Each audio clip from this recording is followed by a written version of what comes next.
Salut tout le monde! Aujourd'hui, je vous parle de comment mieux contrôler les couleurs dans vos photos. Plus précisément, je vais vous parler de la balance des blancs et comment l'utiliser. Prêt? C'est parti!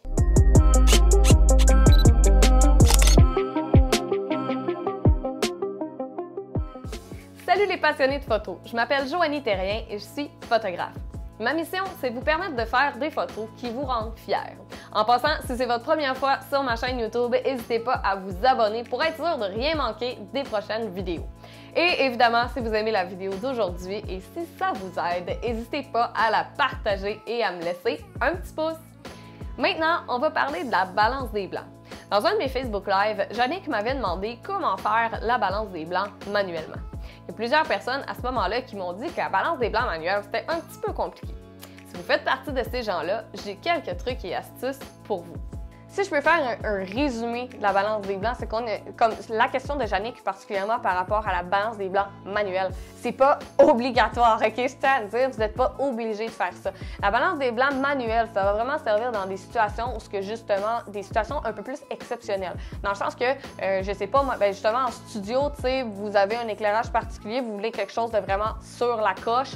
Surtout en vidéo, justement, parce qu'en vidéo, ça va vraiment mal, honnêtement, de changer la balance des blancs par après. Il y a toujours beaucoup plus de perte de qualité par rapport à, mettons, un fichier photo RAW. C'est pas la même game, là, mais pas du tout. Fait que moi, en vidéo, c'est sûr que je fais toujours ma balance des blancs manuellement, mais c'est absolument pas obligé.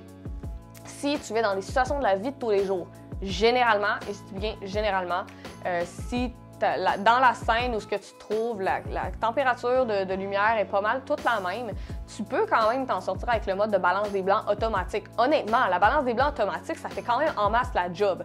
La seule affaire que j'aime pas de la balance des blancs automatique, c'est très simple, c'est que lorsque tu es dans une situation qui est variable, mais la balance des blancs automatique, c'est très variable aussi. Ce qui fait en sorte que si, mettons, tu veux, après ça, dans Lightroom, tu fais un traitement de photos, tu veux faire un traitement en batch, tu veux traiter une gang de photos toute la même façon, mettons que tu as des presets dans Lightroom, tu sais, que tu t'es fait, puis là, ben, tu veux appliquer tout le même style à toutes les photos, ben si la balance des blancs était différente pour chaque photo parce qu'on était en automatique, ben c'est un maudit casse-tête parce que là, après ça, ta couleur d'une photo à l'autre n'est pas pareille. Fait que ça, c'est vraiment plate. Donc, dans ce temps-là, moi, ce que je conseille, la première chose que je conseille aux gens quand on commence à travailler un peu avec la balance des blancs, c'est d'utiliser les pré-réglages qui sont dans l'appareil photo, qui sont associés à différentes sortes de lumière.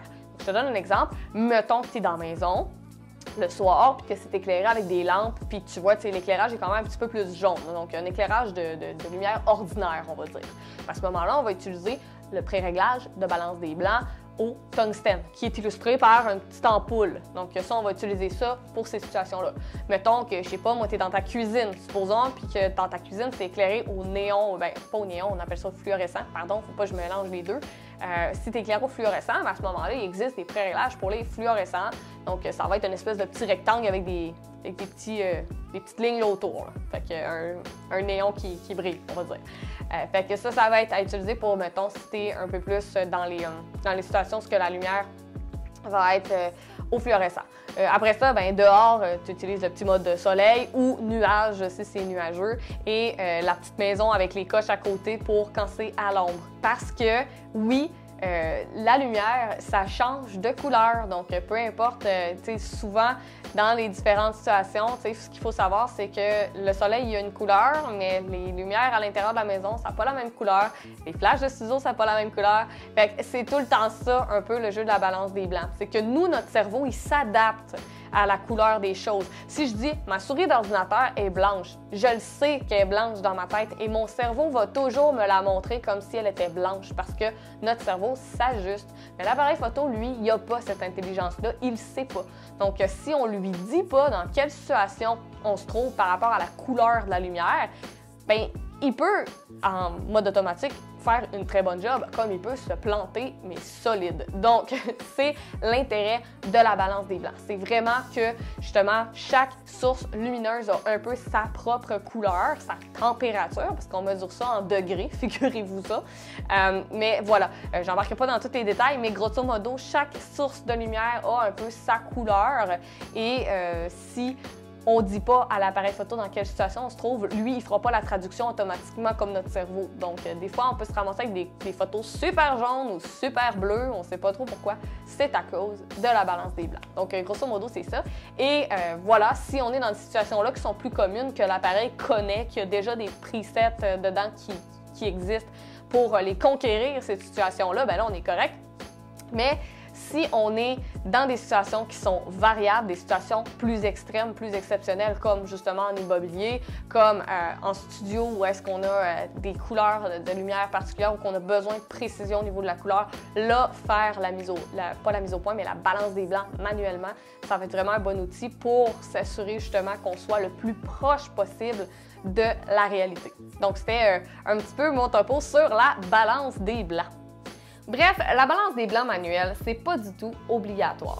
Ceci étant dit, pour avoir un meilleur contrôle des couleurs, ça peut être plus pratique de choisir un pré-réglage de balance des blancs qui va rester toujours le même pendant un même shooting, parce que de cette façon-là, ça va beaucoup vous faciliter la vie au traitement. Par contre, si vous n'avez pas l'intention de retoucher des couleurs au traitement, sachez que le mode automatique peut quand même faire un beau travail dans plusieurs situations. Donc, j'espère que la vidéo d'aujourd'hui vous a aidé. Si c'est le cas, n'hésitez pas à la partager et à me laisser un petit pouce. Et si vous voulez voir plus de tutoriels sur la photo et la retouche, abonnez-vous et visitez mon blog au joanniterrien.com. Pour en savoir plus sur les bases de la photographie et comment sortir du mode automatique, je vous invite à consulter ma vidéo sur les bases de l'appareil photo. Le lien va apparaître juste là. Sur ce, je vous dis à bientôt et bonne photo!